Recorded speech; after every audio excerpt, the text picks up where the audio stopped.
Gino, what does a pizza guy, a drug rep, and an NFL superstar have in common? They all quit their jobs and went into multifamily and are making it happen in this part of the market cycle, Jake. Make it happen.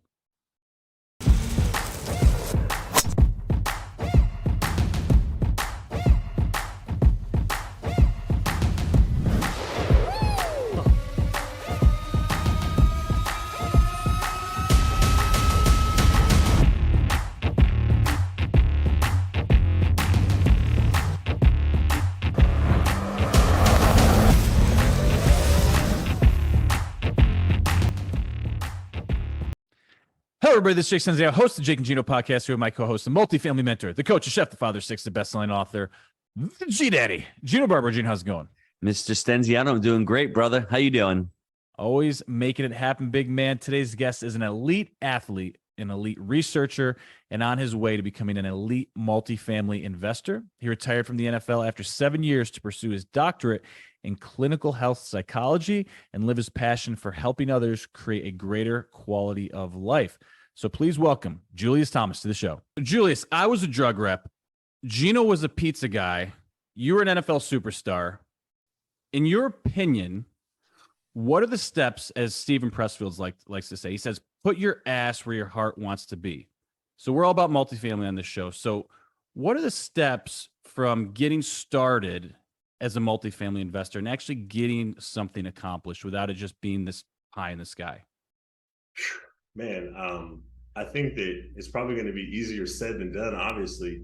But I think the first step is immersion, right? I talk about this a lot, and I talk about this as one of the key practices in being great at anything.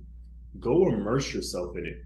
Go to events, add it to your Google alerts, find ways that you're constantly learning about the space. Like if you want to be successful in something, you've got to start getting into it. And it doesn't even matter which door you walk through first, but just keep walking through doors, keep building relationships, keep finding ways to always be around that thing that you want to get better at. And if it's multifamily, then you got to ask yourself, how many hours of a day am I spending either reading, watching, or talking about multifamily?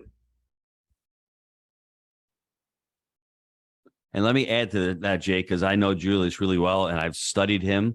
And what Julius talks about is mastery.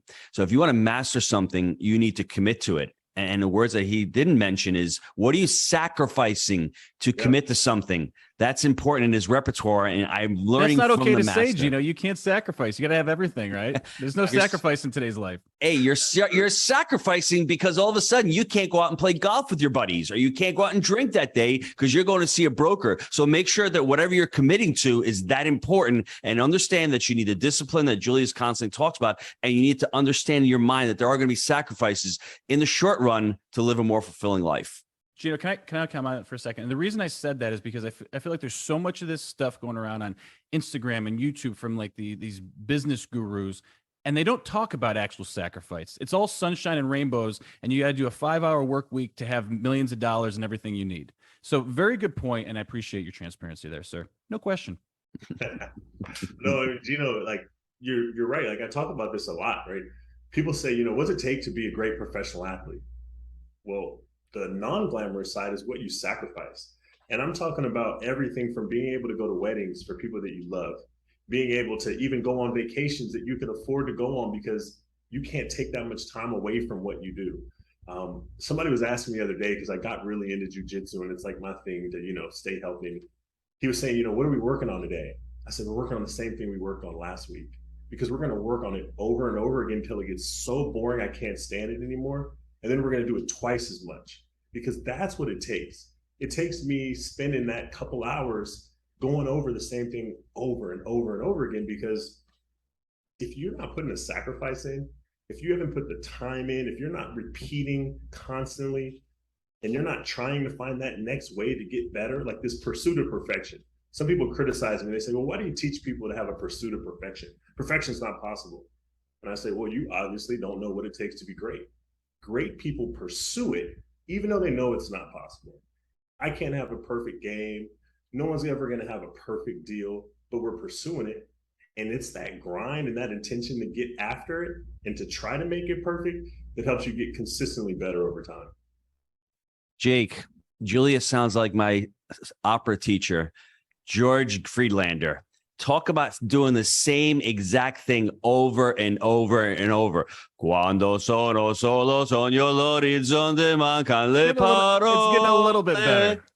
I've said that phrase about 3,000 times in the last 3 months just for Mr. You need Stenziano. about 30,000 more, my friend. I'm so sick of singing that song, but you know what? It's true. It's the grind, you know? Si lo so che non c'è luce in una stanza quando manca il sole. I've said that so many times and it's getting to be boring, but repetition and putting in the reps will ultimately get you to become better. And this can translate into multifamily. If you want to underwrite a deal, then underwrite another deal, then continue to underwrite that same deal, changing the strike price, changing the expenses, changing the debt, and seeing what happens, the levers that you're able to pull so you will ultimately become a master. And I think sticking into it and having that understanding of the why and that commitment and that sacrifice, and then one day you're going to wake up and go, wow, I can nail that underwriting. I feel so good about it, and it'll become automatic, but you need to put in the reps on the front end, Jake. Agree completely. I was doing it last night. I was pencil whipping a deal, as we like to say. Well, maybe if I could get the rate a little lower, maybe if I could push the expenses down. And I said, I know what I'm doing. I got to back off this thing because that ain't even realistic. So 100%. Love that. Julius, for the listeners out there that don't know you, don't know your story, why don't you share with you, how you got into the NFL and now this ultimate new career and how you've, I guess, shifted your identity from, being a superstar, being on TV, now going out and serving others. Yeah, no, that's great. It's something I'm growing in comfortability with, is talking about myself, my story. I'm just a regular kid. I grew up in Stockton, California, man, the oldest of 3 boys. I grew up in your typical middle class neighborhood, man. I was a guy walking down the street, $5 in his pocket in high school, wondering what life is going to be like when I grow up, right? And I had the fortunate experience to, have some pretty great athletic ability. But ability is a French word like potential, right? I had a coach that always tell me, Julius, you got great potential. That's a French word. It means you haven't done shit yet. And you gotta work for it. You gotta make it happen. And I had this dream to be a college basketball player. And I was able to reach that obstacle. And then you get to college and I say, well, you know what? I want to make the most out of this experience in college. So I'm going to college, I'm playing basketball, enjoying myself, and get this idea. And I think I could be a great football player. And everybody says, no chance. No chance you can go from playing basketball at Portland State. You're a forward. You're 220 pounds. You can't play football. So I go out to the football field. Everybody's laughing at me, all the guys I went to school with. They're like, bro, give it up. Your routes are terrible. This isn't for you. But, I just stick with it. I stick with it. I go off this commitment to this vision I had. And I said, you know what? I can make this happen. 10 months later, I get drafted into the NFL. And that really helped me turn another corner in my life to really start to convince myself of what belief and some of this repetition and some of this discipline can do for you. And I had a great career, spent 7 years in the NFL, a couple of times being a Pro Bowler. But then I got this different passion, this feeling inside of me where I like helping other people be great more than I like being great myself. And through that passion, I started to figure, well, what's the thing? What do I want to do? I want to help people have balance between being able to be great performers, but at the same time, having some of this well-being, right? Does life matter? I've seen guys make millions of dollars, they're miserable. I've seen people make $60,000 a year be the happiest people on earth. Well, so what is it that I want for everybody that I work with, everybody that I talk to? I want them to have balance between performance and well-being. And I went back to school, working on a doctorate, starting to wrap that thing up so that I could learn what it takes to help a person have well-being, merge that together with what I know it takes to be a high performer, and then start to give it to people, right? It's like, I don't want to be a speaker, I want to be a teacher. Like, we were on a call and you told me that somebody told you that, a light bulb went off in my head and said, that's what I want to do. I just want to teach people these things that I've learned to help them become the masterpiece that they are. Mm-hmm. Can you share with the listeners what that decision was to leave at the peak of your career and to have people say, you're crazy, you're leaving all this money on the table? How did you come about with that decision? It's if you notice that theme, right here, you're crazy. What are you doing? Same thing when I switched from playing basketball. They said, go play basketball overseas for a while, right? You're right there. But for me, it's belief. I have a belief in the Lord. And for me, everything comes through that. And I told myself when I signed my first big deal, I said, you know what, God, I don't know what it is that you want me to do with my life. But when you call me, I'm going to go. And 7 years into my NFL career, I felt the stirring inside. And I'm a big believer. When I feel that stirring inside, I need to pay attention to it and need to act on it. That same stir told me to stop playing basketball and go to football. So when I got this feeling inside, I said, what is that? And I was always telling myself, somebody should help that guy. Somebody should help that guy. And then one day, why not you? But then I had to go put the work in to be able to do it so that I could do it at a high level, because that's what I expect from myself. And it's been very rewarding. I can't tell you what I've learned from spending days around millionaires and billionaires to seeing people with spinal cord injuries and traumatic brain injuries and autoimmune diseases, and having that perspective in a short period of time in life. It fills me with gratitude, to be honest. Was that the same feeling you had when you came over to us at MM4 and said, hey, I want to speak to you and get to know you? Was that the same feeling? You're like, I got to talk to that guy? No, exactly. So, right. It's like my girlfriend, she calls me, she says, hey, there's this real estate conference, right? We're talking about how you get great at multifamily. You have to immerse yourself. Go put yourself into the situation. So she says, hey, I know you're super busy. You're in school. We have a kid. How about you just come up here? I could only come up there for one day. Like, all I had was one day of time. Flew up there, was able to sit. I wanted to be around 1,000 other people that wanted to be great in this space that we had started working towards. And so I'm just sitting there, man. I've got a notebook out. You know what? I'll bring my notebook so I can show you guys the notes that I'm taking, because I do the same thing the same way all the time. It's serious for me. So I'm taking notes. I'm listening to all the speakers, and I get a chance to meet you. And I'm like, look, hey, Gino, great to meet you. Thanks for taking the time to talk to me. Hey, this is my girlfriend. This is what we're looking to build. And from there, we've started to build a friendship and to be able to have many conversations about things. But when I went to MM4, I was there because I wanted to see how I could take the next level and becoming even better at what I'm doing in the multifamily space. And when, I guess, as you say, God opens the door, you have to actually walk through that door. Because I could have said, I'm too tired, I don't have time, but at these events, I love these events because I'm like you, I want to meet as many people as possible. And I want to be able to say, hey, I don't want to say the role model, but say if the pizza guy and a drug rep can do it, you can do it as well. And if we're at our conversations, one thing that's really cool that I enjoy talking about is responsibility and sin.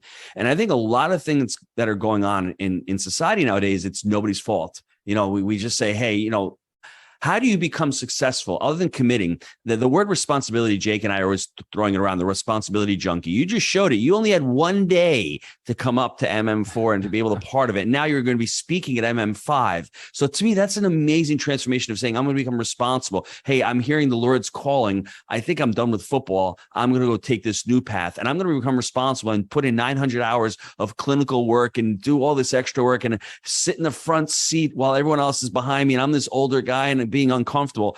Can you talk about that as far as responsibility? I mean, not blaming others, but taking the responsibility upon ourselves. Yeah, responsibility to direct what happens in your life is something that maybe it's called an old skill, right? We don't talk about it enough. We talk about a lot of these cool, trendy things, but for me, what are you doing personally to make sure that the vision you have in your mind happens? And that's what I teach with my 5 keys to success. You got to get disciplined, right? So for me, it's here comes an opportunity. How can I get disciplined about one day, right? Having to get on an airplane, fly to Orlando, take an Uber to the hotel. Okay, you know what I'm going to do? I'm going to take my notebook out and I'm going to start taking notes because I don't want to miss any material. And then from there, what are the other things that are important to being successful? Getting guidance, right? No one talks about it enough. Guidance. If you have somebody that's been in this space longer than you, has more experience than you, has done more deals than you, get in their hip pocket. I got to learn from some of the best athletes in the world from getting in their hip pocket and learning what they do. Then you got to have that support group, that network at home, that network with friends. And then you got to be resilient, right? How do you get through 900 hours? How do you handle responsibility? You start to take it on your shoulders and you start to say, no matter what happens, I'm headed to that point, right? It's like going on a journey. Like you're an old explorer. Put a dot on that map and say, I'm getting there. All these things are going to come up along the way. These things that are going to knock you down, these things that are going to make you afraid, these things that are going to make you sad, angry, it doesn't matter. You have to wear it all and you got to welcome it, right? Like unpack that piece though, because that's so hard. Like when you get punched in the nose and you're bleeding and bad things are happening in your personal life or business, how do you absorb it and be okay with it? I think that's one of the things is people like duck and run at that point. Yeah, and I think that that's one of the biggest reasons why being resilient, I think, is the most important part to having success, right?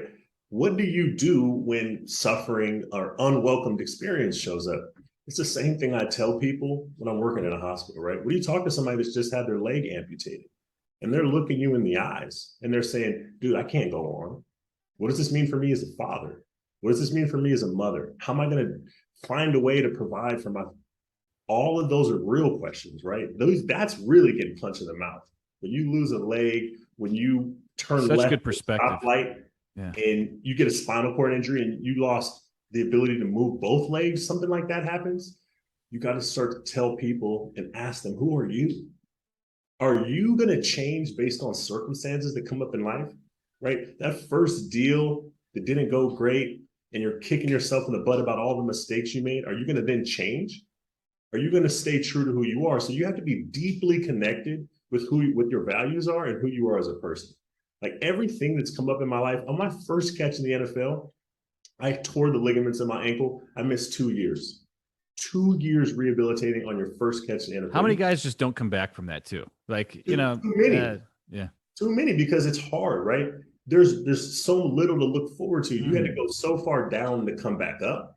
And that's what I think is so important for people to see is on any journey in life, be prepared to go down before you can come up and be prepared that that task is going to demand something from you. You think you could just be great for free?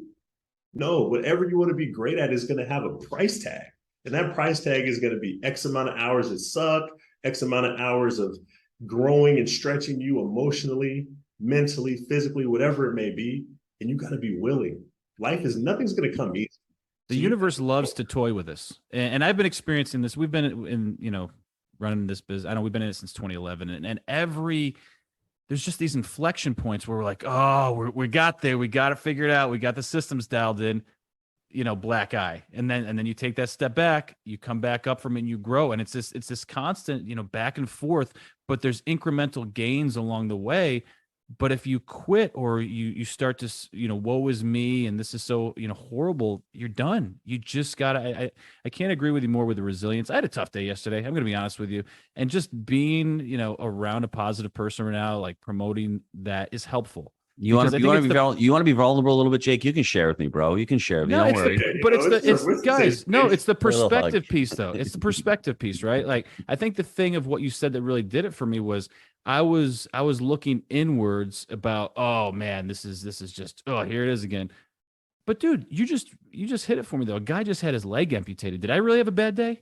Really? Am I really complaining? Like, can I look around in my life? Did I have a bad day? Suck it up, dude. Holy crap. I'm done. I can go have a good rest of the week now, Julius. You changed my life. Thank you. It's so real. Like, I'm serious though. It's so real, dude. And if it wasn't a challenge, if being great was easy, how could we celebrate it? How could we feel good inside, right? We know the thing that was easy, it doesn't feel remotely as amazing as the thing that's hard. I was thinking about this because now I'm watching things, I'm reflecting, and you see guys, right, where they win a championship, they're in tears. Like, I just won the World Series. I've been watching the Derek Jeters, the captain. Because of the sacrifice, dude, that he went through, right? That's what the tears are for. Yeah. People think the tears are tears of joy. No, the tears are releasing all the pain and suffering and sacrifice that you put into getting that.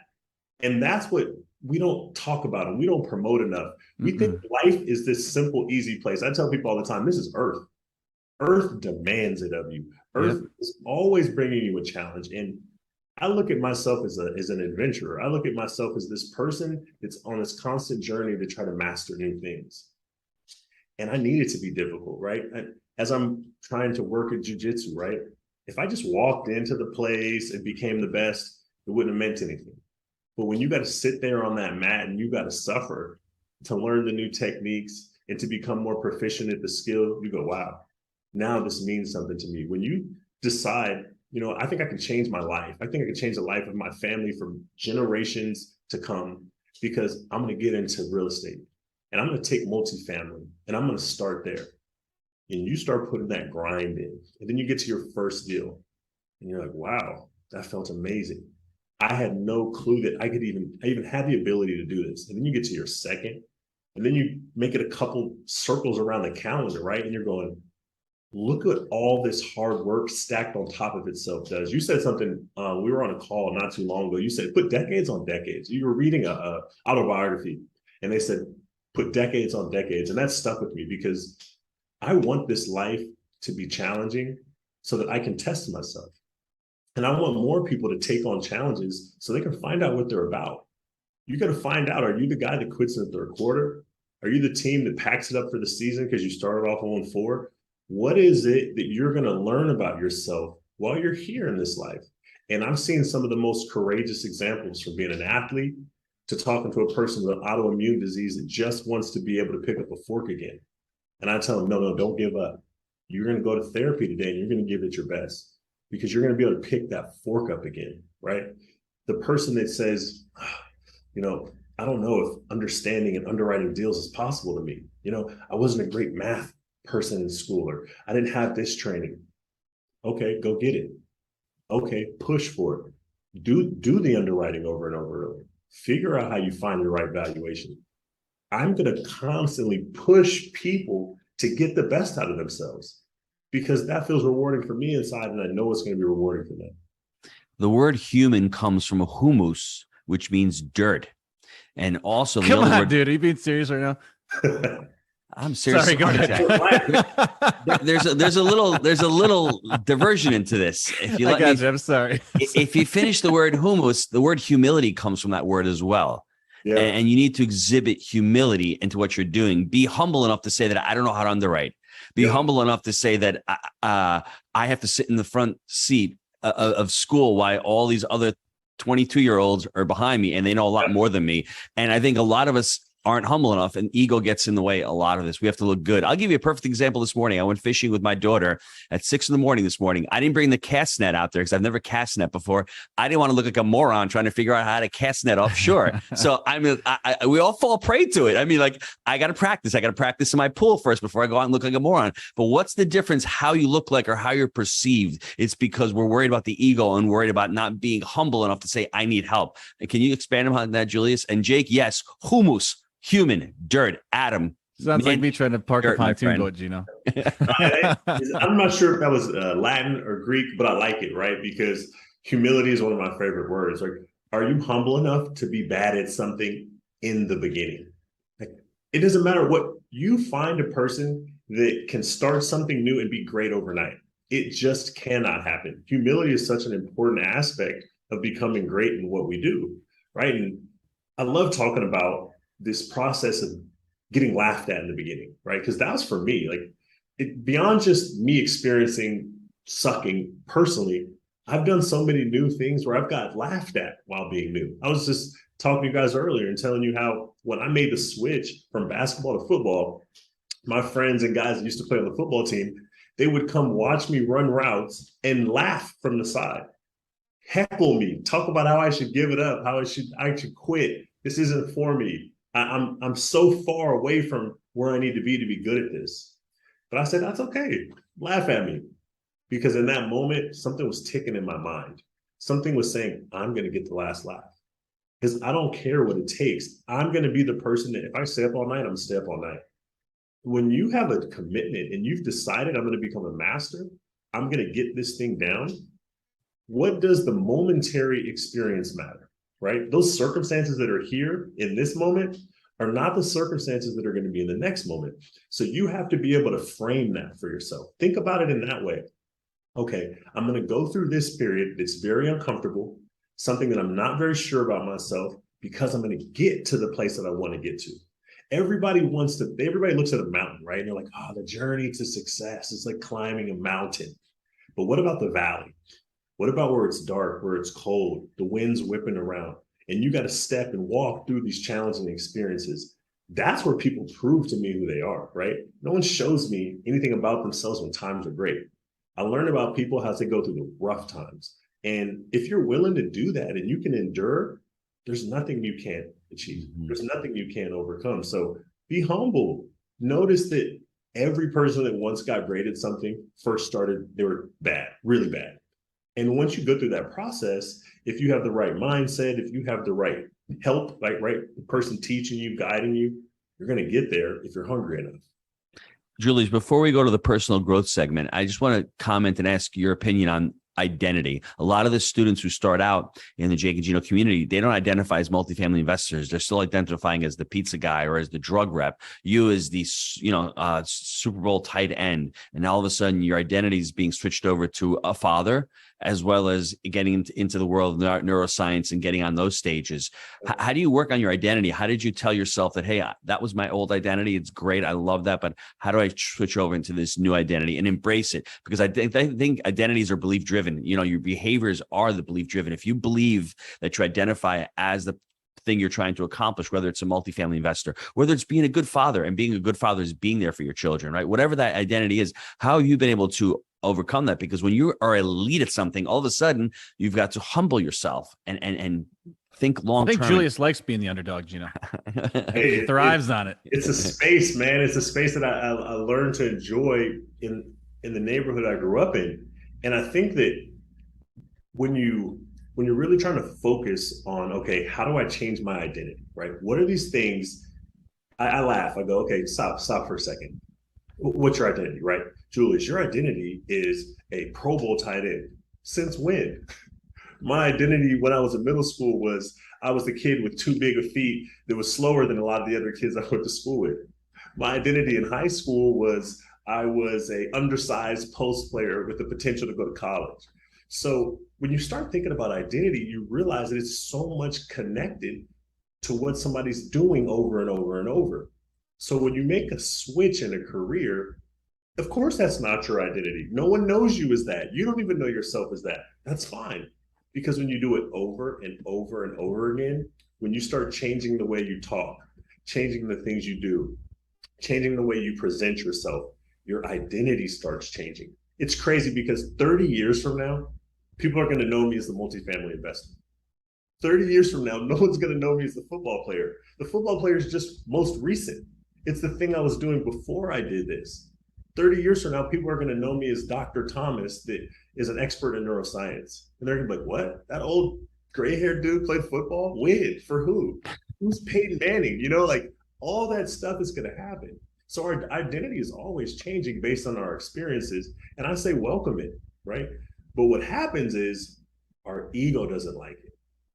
What I realized going from being a professional athlete to walking into a doctor level psychology class, first year of graduate school, was I wasn't an expert anymore. And that was what was gutting me. I went from being one of the world's best to an inexperienced novice in a short period of time. And what I realized is I didn't have the confidence.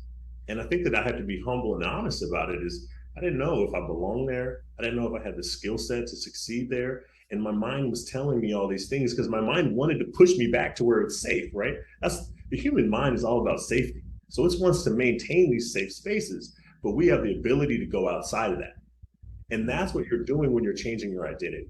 You're saying, thanks, mind, I appreciate all that help, but I'm actually going over here. My belief, my vision is over there, and I'm going to do it. And when we do that over and over, not only do we change our identity, but we grow in confidence. 900 hours, 150 patients later, I'm seeing myself more as a clinician than I did before that started, because you put the time in. And if you put the time in, the identity will change. That fear and uncertainty that you just described there is the number one reason why people go from wanting to be a multifamily investor to then quitting. And that's the biggest bridge. Because think about anybody that's in the space. You weren't born a multifamily investor. It didn't just happen. You put hours in, and then all of a sudden people started to say, oh, that person invests in apartments. They're in the apartment space. Then they did it for a little bit longer. Oh, now they have some success. Now they have some units. Now they have a portfolio. Now they've done a little bit of this and that. That's how people become these multifamily investors. They're not born with it. Yep. Gang, you can do the same thing if you put in the work and the hours. It is a time commitment. Okay. It's persistence, to Julius's point. So really appreciate you sharing that. No, man, absolutely. It's always the emotional things. If there's one thing I learned from being in graduate school, is studying emotion will teach you that it's the emotions that are uncomfortable for us that start to direct our behavior. And that's what I help people with. Why are you not wanting to do this? You get down, ask enough questions. It's fear. Oh, it's anger. Oh, it's sadness. It's doubt. It's pressure. Sit with that feeling. It's just a sensation. It's just in here somewhere. If you don't have the tools, be humble. Admit it. I don't got the tools that I need. Go get them. Go find them. There's always an opportunity. When they say, when the student is ready, the teacher shall appear. And I found that to be true throughout life. And I know that it's going to be true for everyone. That's awesome. All right, gang, let's take a quick time out to hear from our sponsor.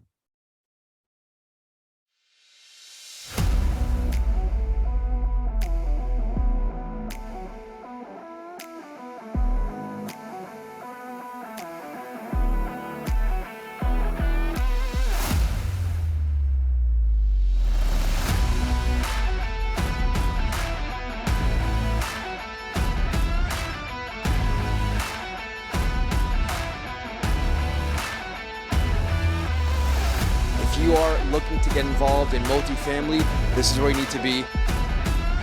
The team you've built is incredible. There is no egos here. Everyone is always looking to help the other person. All right, we're back. We're going to dissect you right now. All right, we're going to open up the hood and find out what makes it tick here. So, starting off with organization and planning, is there anything that you do to stay organized, plan your week, and make sure that things are not getting missed?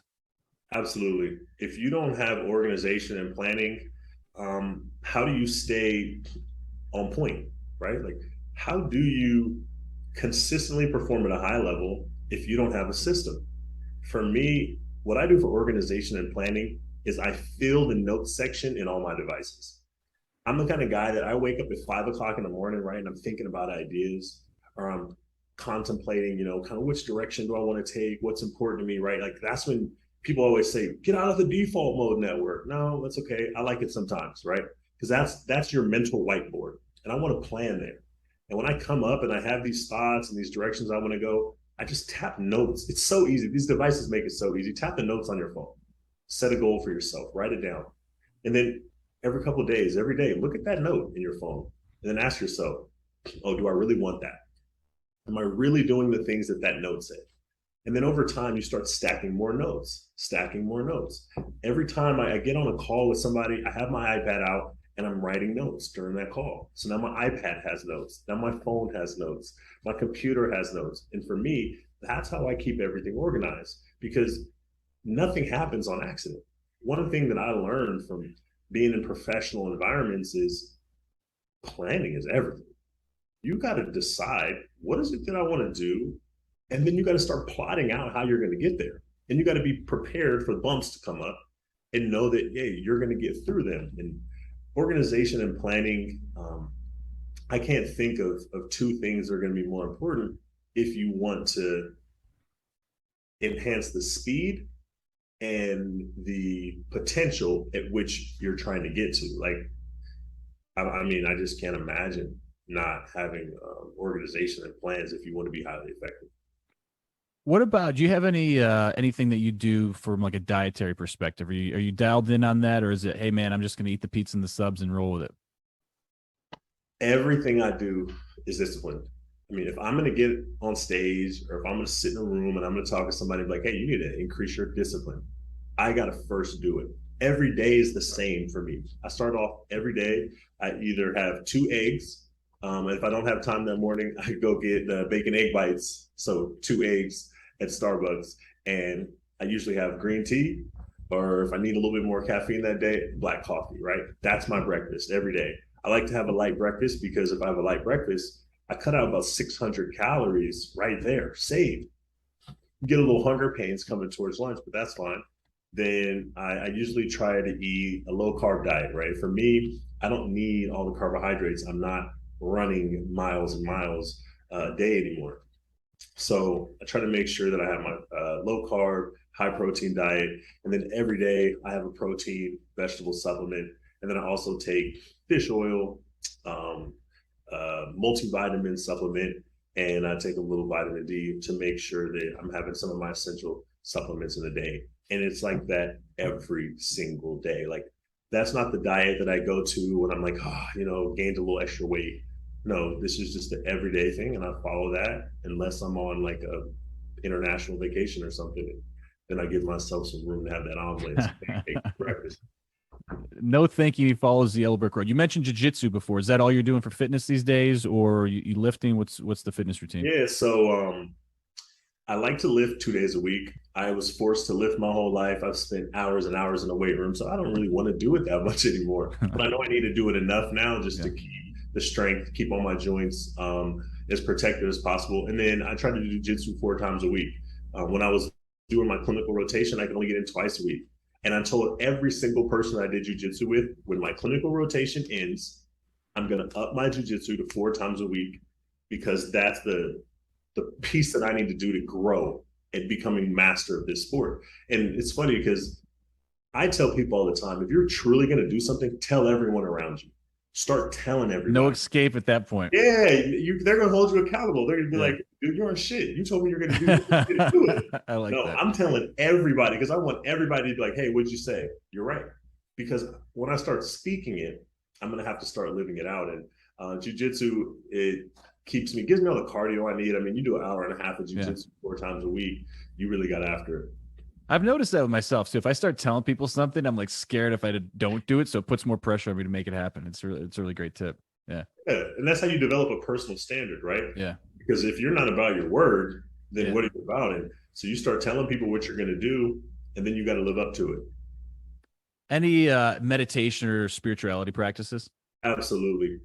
Meditation is something that's really important for me. It's something I teach. It's something I've trained in. It's something that I know has a great benefit on the brain and the body, just being able to create that relaxation response. Also teach you how to control your attention. One thing we don't talk about enough in this world is the power of attention and how it's dwindling, right? All these reports are coming out.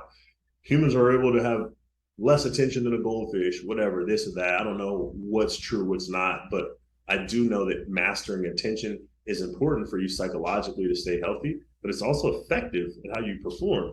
And the last thing I do is stretching. I cannot tell people enough what stretching has done for my overall health. It's like a meditation in and of itself. If you spend 40 minutes a night stretching, what happens to 40?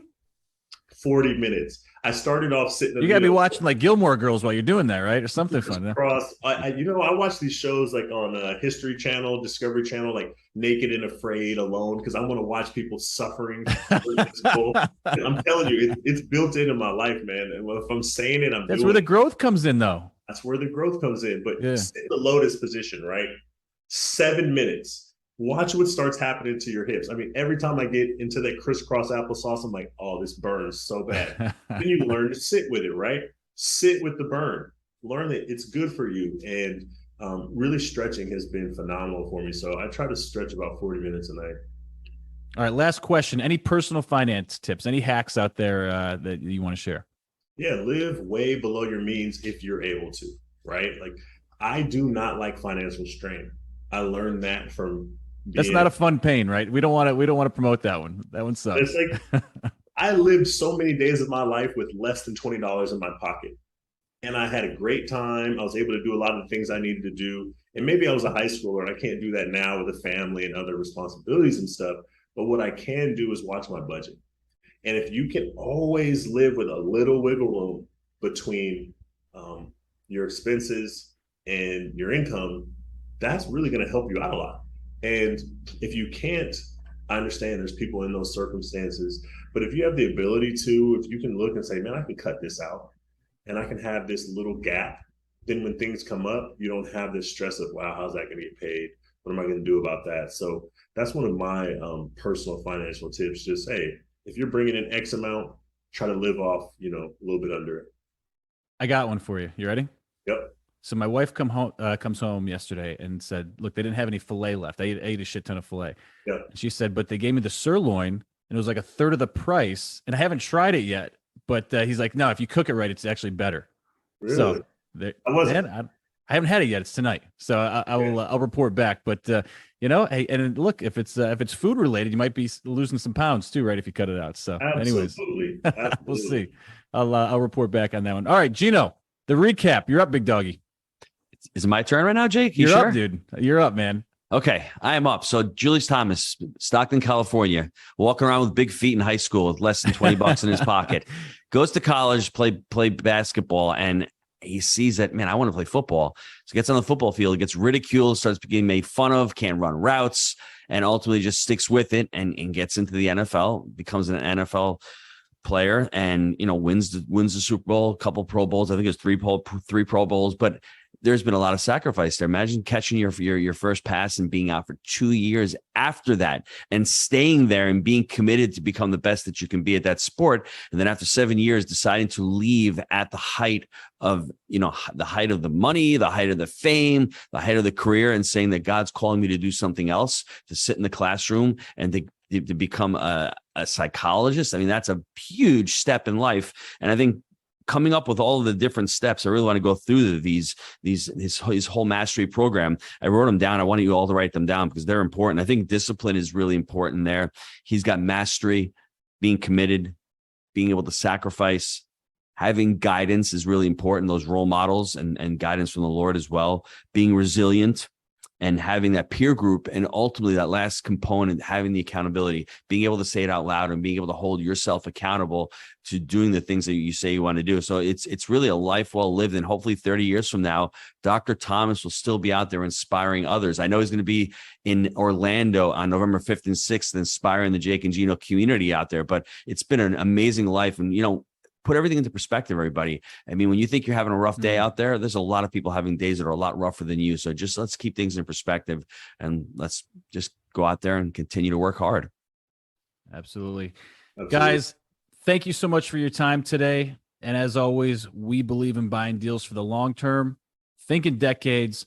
I'm Jake. He's the G Daddy, and he's Julius, and we make it happen. We'll see you guys next time.